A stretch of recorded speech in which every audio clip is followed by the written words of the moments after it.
नमस्कार मंडळी, ठरलं तर मग या मालिकेच्या महा एपिसोडमध्ये आपण बघणार आहोत मधुभाऊंचे पाय दाबता दाबता सायली सुद्धा मधुभाऊंसोबत तिथेच झोपी गेलेली असते।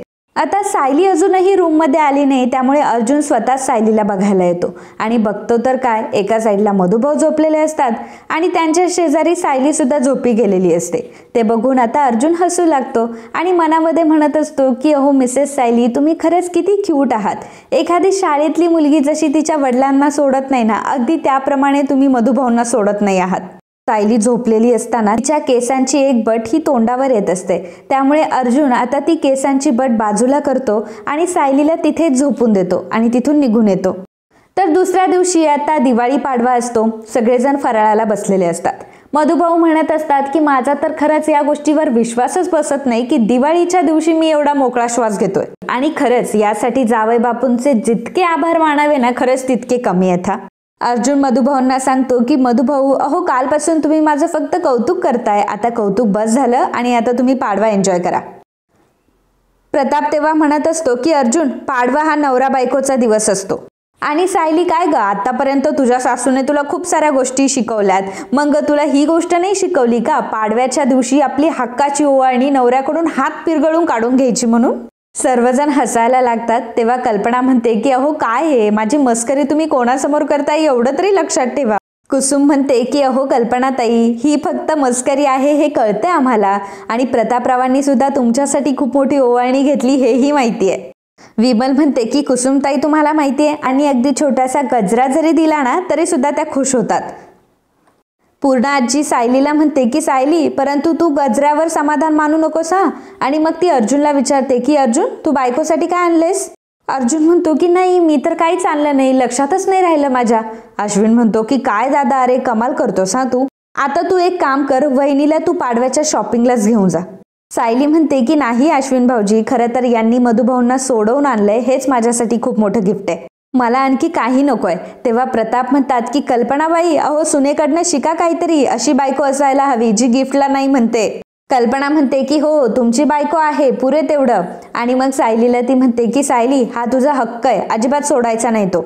आणि ती अर्जुनला सांगते की अर्जुन, तू आज सायलीला शॉपिंगला घेऊन जा, तिला दागिने साड्या जे काही हवं असेल ते सगळं तिला घेऊन दे। अस्मिता म्हणते की हो, मग आता तर ही काही मागायला बसलीये, बंगला हेलिकॉप्टर काही मागेल, मग काही हिला देत बसायचं का? प्रताप म्हणतो की हो, मग द्यायचंच, सायली जे काही मागेल ते तिला घेऊन द्यायचं। अस्मिता म्हणते की डॅड, अहो तुम्ही नक्की कोणाच्या बाजूने आहात, गिफ्ट देणाऱ्यांच्या बाजूने आहात की गिफ्ट न देणाऱ्यांच्या बाजूने आहात? तेव्हा प्रताप म्हणतो की मी तर आता फक्त सायली आणि अर्जुनच्याच बाजूने, बाकी मला काही माहित नाही। कल्पना म्हणते की अर्जुन, एक गोष्ट लक्षात ठेवायची हा, सायलीला हवं ते सगळं घेऊन द्यायचं, ती ज्या गोष्टीकडे बोट दाखवेल ते तिला घेऊन दिलं पाहिजे। तेव्हा अर्जुन म्हणतो की माझी काही हरकत नाहीये, त्यांना तर मी सगळं दुकानही घेऊन देऊ शकतो। कल्पना म्हणते की बघा बघा, नवरा असा असायला पाहिजे, सगळं मार्केट खरेदी करून देणारा। प्रताप म्हणतो की अगं, मी तुला देतो ना दरवर्षी गिफ्ट, मलाच टोमणे मारतीये। मग सर्वजण हसू लागतात। पूर्णा आजी सायली आणि अर्जुनला म्हणते की चला चला, तुम्ही दोघं जण निघा बरं पटकन, नाही तर पुन्हा तुम्हाला उशीर होईल। तेव्हा सायली म्हणते की पूर्णा आजी, मी काय म्हणते, आजच्या दिवसाऐवजी उद्या गेलं तर नाही चालणार का? पूर्णा आजी म्हणते की अगं असं काय करतेस, पाडवा आज आहे ना, मग आजच जा। सायली म्हणते की नाही, पण मधुभाऊ आलेत ना म्हणून म्हणते। तेव्हा मधुभाऊ म्हणतात की हो, वाटलंच मला की तू असं म्हणशील म्हणून, हे बघ तू माझी अजिबात काळजी करू नको, तू बिनधास्त जा, तू बिनधास्त जावई बापूंसोबत जा आणि येण्याची काही घाई गडबड करू नकोस। मित्रांनो, आज आपल्या व्हिडिओचं लाईकचं टार्गेट असणार आहे 1000 लाईक्स, त्यामुळे प्लीज हे टार्गेट पूर्ण करण्यासाठी आम्हाला मदत करा। तुम्ही जर आपल्या व्हिडिओला लाईक केलं तर आणि तरच आपला व्हिडिओ जास्तीत जास्त लोकांपर्यंत पोहोचणार आहे। आणि तसंही लाईक करायला असा कितीकसा वेळ लागतो, तर मित्रांनो विचार कसला करताय, लगेच व्हिडिओला लाईक करा। तर इकडे नागराज हा रविराजला म्हणत असतो की काय मग दादा, इतक्या वर्षांनंतर प्रतिमा वहिनी तुला पाडव्याला ओवाळणार आहे म्हटल्यावर वहिनीला तर खूप मोठं गिफ्ट देणार तू काहीतरी। रविराज म्हणतो की नागराज, अरे प्रतिमाला तसं पण आधीपासून दागिन्यांमध्ये काही इंटरेस्ट नव्हता, पण हो, या पाडव्याला मी तिला गिफ्ट देणार हे नक्की। तेवढ्यातच सुमन रविराजकडे येते आणि म्हणते की भाऊजी भाऊजी, ओ वहिनी कुठे गेल्यात, तुम्हाला काही माहितीये का? रविराज म्हणतो की अगं इथेच कुठे असेल, बाहेर कशाला कुठे जाईल ती? नागराज म्हणतो की अगं सुमन, आज पाडवा आहे, सॉरी वहिनी घरातच कुठेतरी असतील, नीट बघ एकदा। सुमन म्हणते की अहो मी सगळीकडे बघितलं परंतु वहिनी कुठेच नाहीये. मग प्रिया उठते आणि म्हणते की बाबा असं कसं काय होऊ शकतं, म्हणजे आई घरात नाहीये, मग आई गेली कुठे? एकतर तिला बाहेर काही माहीतही नाहीये, तिला रस्तेही ठाऊक नाहीयेत, तिला धड बोलताही येत नाहीये. तेव्हा रविराज म्हणतो की नाही तिला रस्ते कळतात थोडे थोडे, पण मग बाहेर कशाला गेली असेल ती. सर्वजण आता टेन्शनमध्ये आलेले असतात की प्रतिमा गेली तर गेली कुठे. प्रिया मनामध्ये विचार करत असते की शी यार, सगळं काही उलटच होऊन गेलं.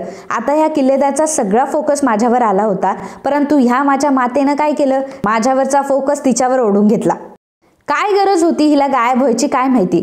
मग रविराज नागराजला म्हणतो की नागराज चल आपण एक काम करूया, आपण गार्डनमध्ये बघून येऊयात. तेव्हा प्रिया म्हणते की नाही बाबा तुम्ही कशाला जाताय, अहो आई ना सोनचाफ्याच्या झाडाकडे असेल, मी जाऊन बघून येते.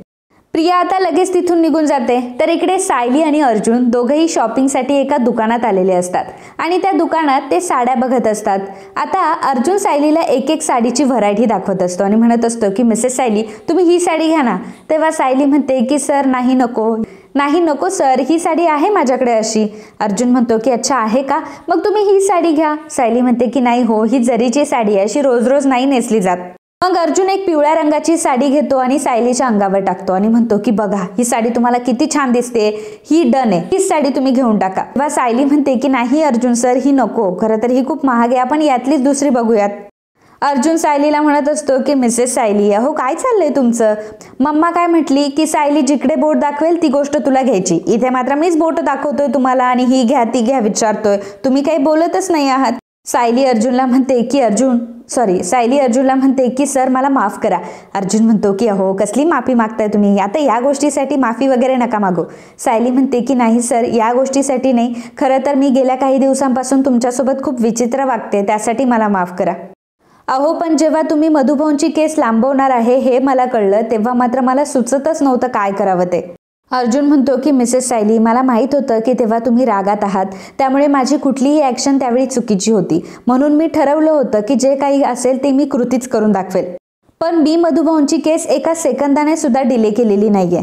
सायली अर्जुनला म्हणते की अर्जुन सर परंतु जेव्हा मी तुमच्या ऑफिसमध्ये आले होते तेव्हा मी माझ्या कानांनी बोलणं ऐकलं होतं. मग अर्जुन सायलीला म्हणतो की तुम्ही खरंच पूर्ण बोलणं ऐकलं होतं का, त्या गोष्टीच्या पुढे मागे काय टॉपिक सुरू होता हे ऐकलं का तुम्ही, आणि मी त्या टॉपिकला कसा रिॲक्ट झालो हे तरी तुम्ही ऐकलं का. तेव्हा सायली म्हणते की नाही हे मी काहीच ऐकलं नाही.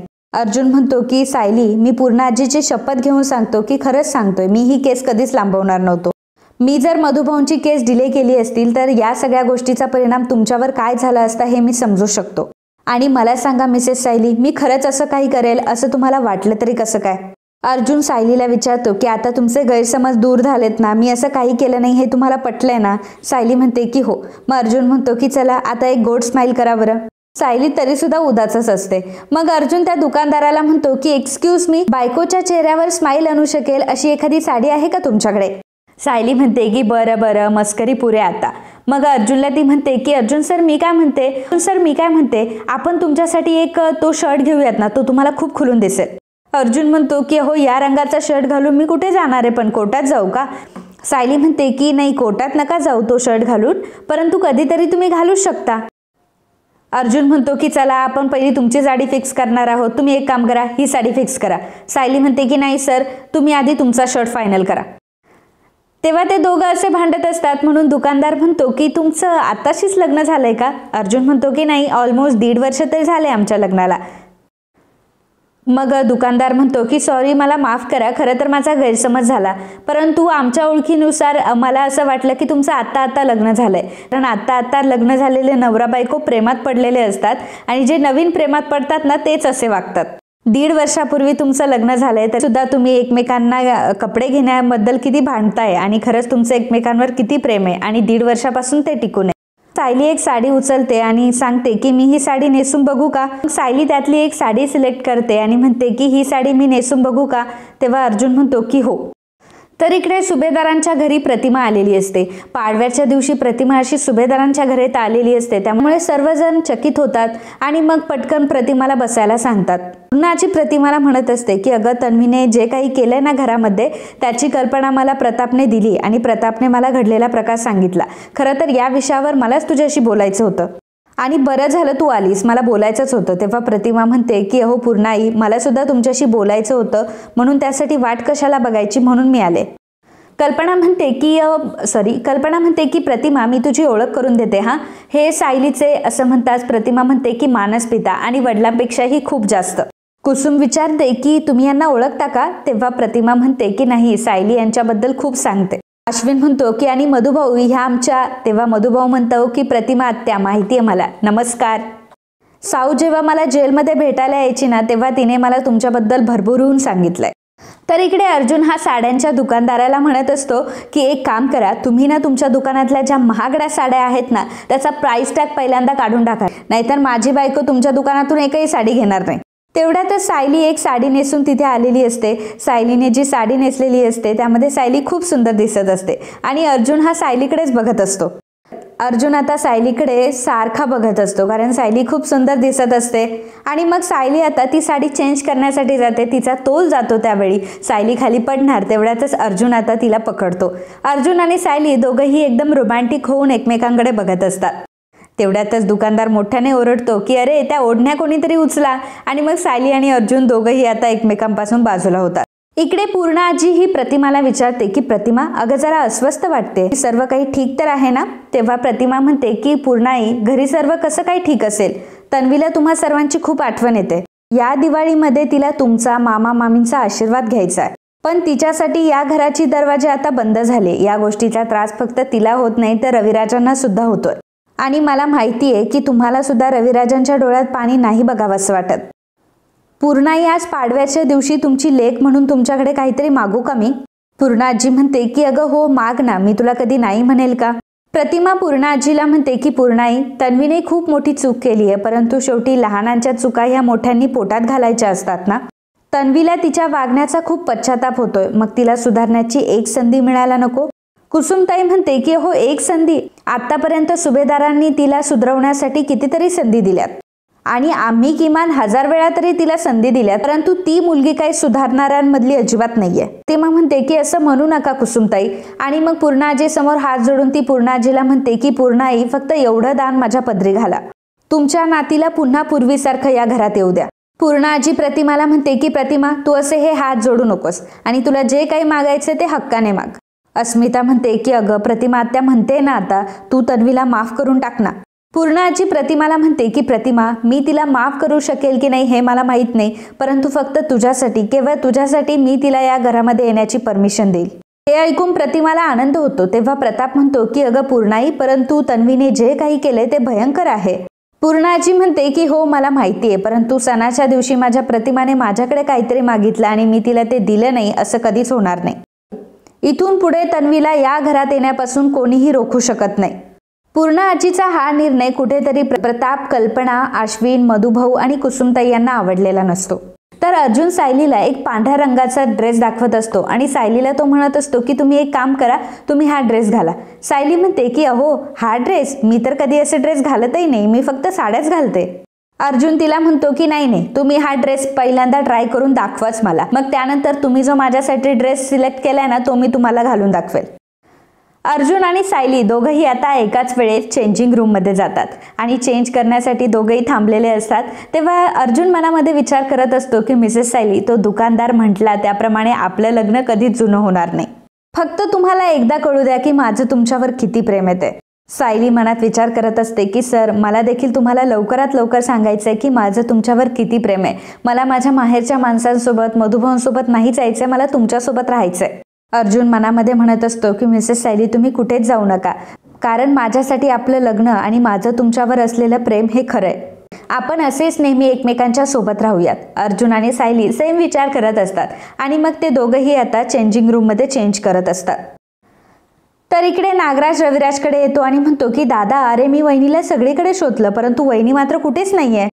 प्रिया ओव्हर ऍक्टिंग करत असते आणि म्हणत असते की बाबा, हो आई आता कुठेच नाहीये, आपण आता काय करायचं, मला तर फार भीती वाटते. सुमन म्हणते की अशा वेळी वहिनीकडे फोन असणं खूप गरजेचं आहे. नागराज म्हणतो की हो, आता वहिनीला आपण एक फोन घेऊन टाकू. तेव्हा प्रिया मनामध्ये विचार करत असते की कशाला त्या अर्ध्या मेंदूच्या बाईला फोन हवाय, एखाद्या गाडीखाली गेली तर बरं होईल. सुखरूप परत येण्याच्या ऐवजी जर ती मेल्याची बातमी जर परत आली तर किती मज्जा येईल ना. रविराज म्हणतो की मी इन्स्पेक्टर शहाणे यांना कॉल करतो. त्याच वेळी प्रतिमा तिथे येते. आता प्रतिमा तिथे आल्यावर सर्वजण चकित होतात आणि मग रविराज आता प्रतिमाला विचारत असतो की अगं प्रतिमा, तू कुठे गेली होतीस? तेव्हा सुमन सुद्धा म्हणत असते की अहो वहिनी, तुम्ही कुठे होतात? आम्ही तुम्हाला किती शोधत होतो. तेव्हा कल्पना सांगते की कामच असं होतं, त्यामुळे मला जावं लागलं. प्रिया विचारते की आई तू कुठे गेली होतीस? तेव्हा प्रतिमा सांगते की अगं तुझ्यासाठीच गेले होते पूर्णाईंकडे. मी तिथे जाऊन पूर्णाईंकडे तुझ्यासाठी गळ घातली आणि त्यांनी माझा शब्द खाली पडू दिला नाही. त्यांनी पुन्हा एकदा त्यांच्या घरी जाण्यासाठी तुला परवानगी दिली आहे. आता हवं तेव्हा तू सुभेदारांच्या घरी जाऊ शकते. आता ही गोष्ट ऐकल्यावर प्रियाला तर खूप आनंद होतो. मनामध्ये ती म्हणत असते की अरे बापरे, ही तर मला अतिशय मोठी लॉटरी लागली आहे. महामातेचा विजय असो. तेव्हा सुमन आता प्रतिमाला विचारत असते की परंतु वहिनी, हे सगळं तुम्ही कसं जुळवून आणलं? मग प्रतिमा सांगू लागते की मी पूर्णाजींसमोर हात जोडले आणि पूर्णाईंनी मोठ्या मनाने तन्वीला माफही केलं. रविराज म्हणतो की अगं प्रतिमा, तू तन्वीसाठी हात जोडले? तेव्हा आता प्रिया लगेचच प्रतिमाला मिठी मारते. प्रतिमाला ती म्हणते की आई थँक्यू सो मच. खरं तर जगातल्या सगळ्या मुलींना तुझ्यासारखीच आई मिळो. मिठी मारत म्हणत असते की बाबा, मला आता पुन्हा पूर्णाजीकडे जाता येईल. तेव्हा रविराज म्हणतो की बाळा, परंतु तुझ्यासाठी प्रतिमाला पूर्णाईसमोर हात जोडायला लागले हे काय मला आवडलं नाही. आणि लगेचच त्यांच्या घरात फेऱ्या मारायला जाऊ नकोस. आणि यावेळी जर तू काही चुकीची वागलीस तर मग मात्र तुझी खैर नाही. प्रिया म्हणते की बाबा, तुम्ही काळजीच करू नका, मी आता काही वेडवाकडं वागणार नाही. मग तेव्हा प्रतिमा प्रियाला विचारते की तन्वी, तू खुश आहेस ना? तेव्हा प्रिया म्हणते की खूप खुश आहे मी. प्रिया मनामध्ये म्हणत असते की मी आता घातलेला कुठलाही घोळ किल्लेदार काय मी तुला कळू देणार नाही. तसंही तुझ्या या बथ्थड बायकोने माझं खूप मोठं काम केलंय. आता मला अर्जुन आणि सायलीचा खोटा संसार उद्ध्वस्त करणं सोपं जाईल.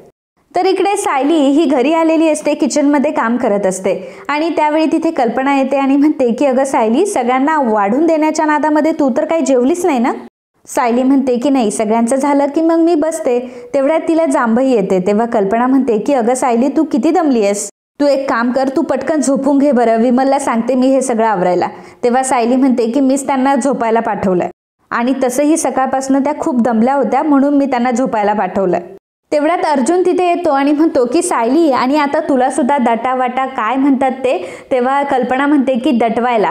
मग अर्जुन म्हणतो की हो, तुला सुद्धा आता दटवायला हवंय आणि मला माहिती आहे सायली माझं अजिबात ऐकणार नाही, थांब आता तू, असं म्हणत आता अर्जुन स्वतःच्या हाताने सायलीला ताटामध्ये वाढून देत असतो. अर्जुनने स्वतःच्या हाताने प्लेट वाढलेली असते आणि सायलीला तो म्हणतो की चला आता आर्ग्यू करू नका, जेवायला बसायचे आपल्याला. सायली नको म्हणत असताना सुद्धा आता अर्जुन सायलीचा हात पकडतो आणि तिला जबरदस्तीने जेवायला बसवतो. अर्जुनने सायलीला बसवलेलं असतं. मग अर्जुन स्वतःच्या हाताने सायलीला भरवत असतो. सायली म्हणते की अहो, मी माझ्या हाताने जेवते ना. तेव्हा अर्जुन म्हणतो की पण माझ्या हाताने जेवलात तर 2 घास जास्त पोटात जातील. मम्मा काय बरोबर बोलतो ना मी? तेव्हा कल्पना म्हणते की अगदी बरोबर. अर्जुन म्हणतो की मग आता सुप्रीम कोर्टाचा आदेश आला म्हटल्यावर पाळावाच लागेल. अर्जुन हा सायलीला स्वतःच्या हाताने घास भरवत असतो. त्याच वेळी तिथे कुसुमताई आणि मधुभाऊ येतात. सायली आणि अर्जुनचं हे प्रेम बघून मधुभाऊंना खूप आनंद होतो. सायलीचंही लक्ष मधुभाऊंकडे जातं. मग सायली म्हणते की मधुभाऊ तुम्ही? अर्जुन म्हणतो की मधुभाऊ या बसा.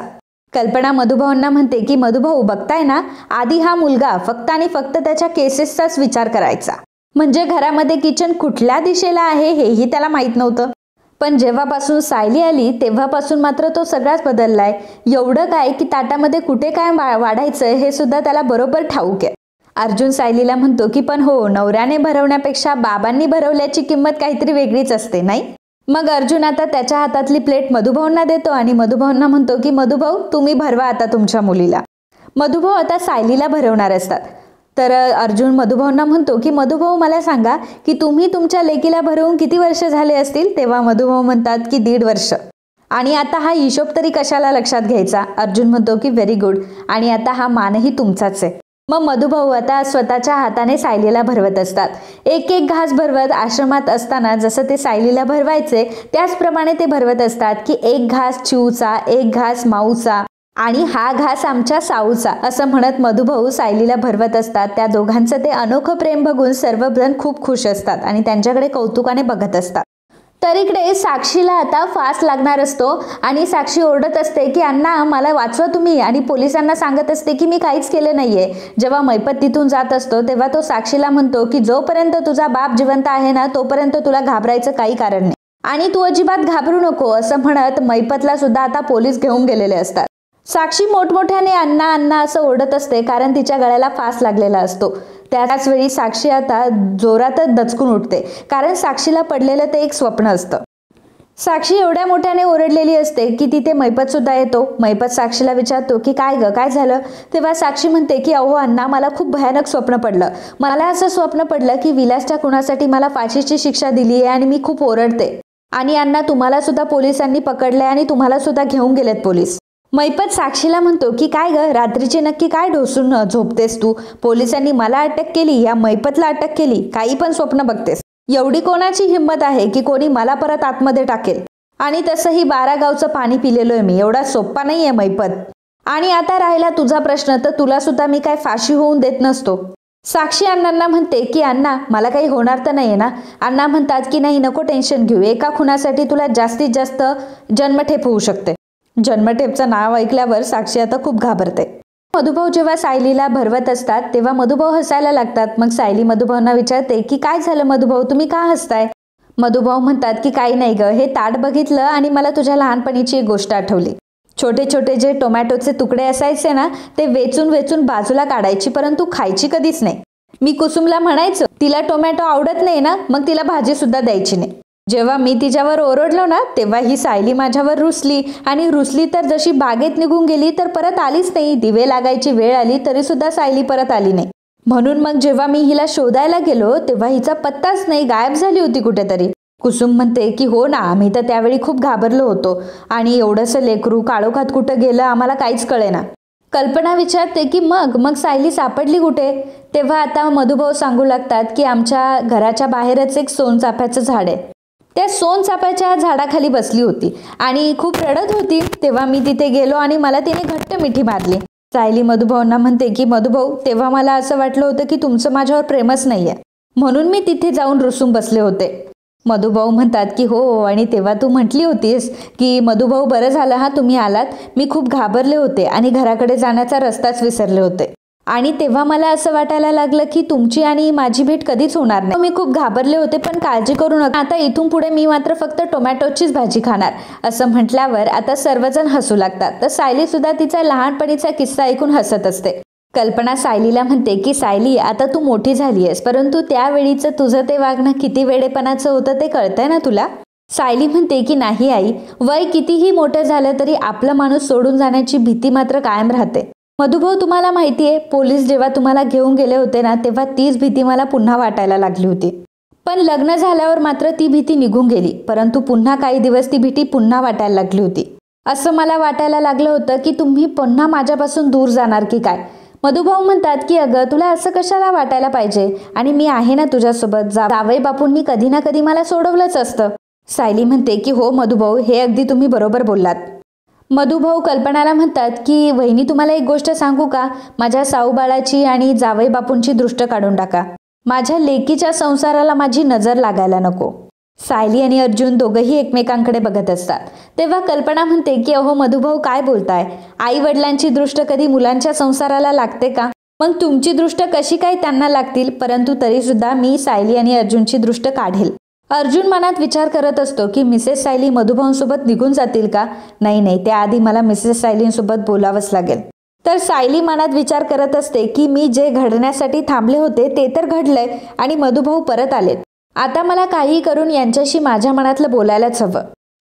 तर अर्जुन आणि सायली दोघंही एकमेकांकडे बघत असतात. अर्जुन रात्रीच्या वेळी बाहेर आलेला असतो आणि विचार करत असतो की मधुभाऊंना जेलमधून सोडवून मी मोठी लढाई पार केली आहे, परंतु माझी खरी परीक्षा मात्र तर आता सुरू होणार आहे. तर इकडे सायली आणि कुसुमताई बोलत असताना कुसुमताई सायलीला म्हणत असते, सायली अगं, आता तुझी खरी परीक्षा आहे आणि आता तुझ्या भावनांना तू आवर घाल. सायली म्हणते की का ग कुसुमताई, तुझा यांच्यावर विश्वास नाहीये का? आणि तू बघतीयस ना हे माझ्यासाठी काय काय करतात. अगं, मधुभाऊंना सुद्धा यांनी सोडून आणलंय. स्वतःचे खरे सासरे असल्यासारखा आदर सत्कार केला त्यांचा. अगदी माझ्यासाठी पाडव्याची खरेदी सुद्धा केली. मग मला सांग की हे खऱ्या नवऱ्यासारखं नाहीये का? अर्जुन मनामध्ये म्हणत असतो की मला फक्त खऱ्या नवऱ्यासारखं वागायचं नाहीये, तर मला त्यांचा खरा नवरा व्हायचंय. मला मिसेस सायलीच माझ्या लाईफ पार्टनर म्हणून हव्यात. आमच्या कॉन्ट्रॅक्टमध्ये जे काही नव्हतं ना, ते सगळं मला हवंय. मला त्यांची स्माईल पुन्हा हवी आहे. त्यांचं हसणं, त्यांचं रुसणं, त्यांच्या हातची कॉफी, त्यांचं प्रेम, त्यांचा राग, सगळं मला कायम स्वरूपी माझ्या आयुष्यात हवंय. पण त्यासाठी माझ्या मनात त्यांच्याबद्दल जे काही आहे ते मला लवकरात लवकर त्यांना सांगायला हवं. मला आता त्यांना लवकरात लवकर हे सांगायला हवं की माझं त्यांच्यावर किती प्रेम आहे. तर इकडे सायली सुद्धा कुसुमताईला म्हणत असते की कुसुमताई, आता मी लवकरात लवकर सरांना सांगणार आहे की माझं त्यांच्यावर किती प्रेम आहे, आणि तुम्हाला आता त्यांच्याबद्दल काही सांगितलं ना तरी सुद्धा मी नाही ऐकणार हा. कुसुमताई सायलीला म्हणते की अगं ये, मी तुला असं म्हटलेच नाहीये की तू तुझं प्रेम त्याच्याकडे व्यक्त करू नकोस. अगं उलट मीच तुला सांगितलं की या सगळ्या गोष्टी तू त्यांना सांगून टाक. अगं भीती तर मला या गोष्टीची वाटते की या सगळ्यामधून तू निराश व्हायला नकोस. आणि मला सांग की अर्जुन सरांच्या मनात जर दुसरं काही असेल तर मग काय करायचं. सायली म्हणते की अगं कुसुमताई, तू हा का विचार करतेय, आणि मला सांग की माझ्या मनात जे काही आहे ते जर त्यांच्या मनात असेल तर. कुसुमताई, अगं आम्ही आयुष्यभरासाठी सुद्धा बांधले जाऊ, आणि तेही फक्त आमच्यामध्ये असलेल्या कॉन्ट्रॅक्टमुळे नाही तर आमचं दोघांचंही एकमेकांवर प्रेम आहे या गोष्टीमुळे. आम्ही दोघंही पती पत्नीच्या नात्याने एकमेकांशी बांधले जाऊ, असं सायली कुसुमताईला सांगत असते. अर्जुन आणि सायलीच्या मनाची व्यथा एकच असते. दोघांनाही एकमेकांवरील असलेलं प्रेम दोघांनाही एकमेकांसमोर व्यक्त करायचं असतं, आणि त्यासाठी दोघंही आता सज्ज झालेले असते. तर मित्रांनो, आजचा हा भाग इथेच संपतो. पुढील भागात आपल्याला बघायला मिळणार आहे अर्जुन हा गार्डनमध्ये उभा असतो. त्याच्या हातामध्ये एक फुलांचा बुके असतो आणि तो म्हणत असतो की मिसेस सायली, मला पहिल्यांदा माझ्या मनातलं तुम्हाला काहीतरी सांगायचंय. आता त्यावेळी नेमकी प्रिया तिथे असते आणि प्रिया मनामध्ये म्हणत असते की मला माहिती अर्जुन, तुझं सायलीवर अजिबात प्रेम नाहीये. परंतु अर्जुन मात्र डोळे झाकून तेव्हा सायलीला पुढे इमॅजिन करत म्हणत असतो की I love you Mrs Sayali. तेव्हा प्रिया मनामध्ये म्हणत असते की अच्छा, म्हणजे अर्जुनचं सायलीवर खरं प्रेम आहे. अर्जुन, आता तुझं जे सायलीवर खरं प्रेम आहे ना, ते तुझ्या खोट्या कॉन्ट्रॅक्टप्रमाणे मी कसं खोटं ठरवते ना, आता तू बघशीलच. अर्जुनचं सायलीवर खरं प्रेम आहे ही गोष्ट आता प्रियाला समजलेली असते. परंतु प्रिया मात्र सायली आणि अर्जुनचं एकमेकांवर असलेलं प्रेम काही पूर्ण होऊ देणार नाही, आणि त्यासाठी मध्ये काहीतरी ती विघ्न आणणारच. आता अर्जुन आणि सायलीला वेगळं करण्यासाठी ही प्रिया नक्की पुढचं कुठलं पाऊल उचलणार हे बघणं खूप रंजक ठरणार आहे. तर अर्जुन त्याआधी सायलीला प्रपोज करेल का हेही बघणं तेवढंच रंजक असणार आहे. तर मित्रांनो, आजच्या या भागाबद्दल तुम्हाला काय वाटलं याबद्दलचं तुमचं मत आम्हाला नक्कीच कळवा. And if you like my video please do subscribe, share and comment. Thank you.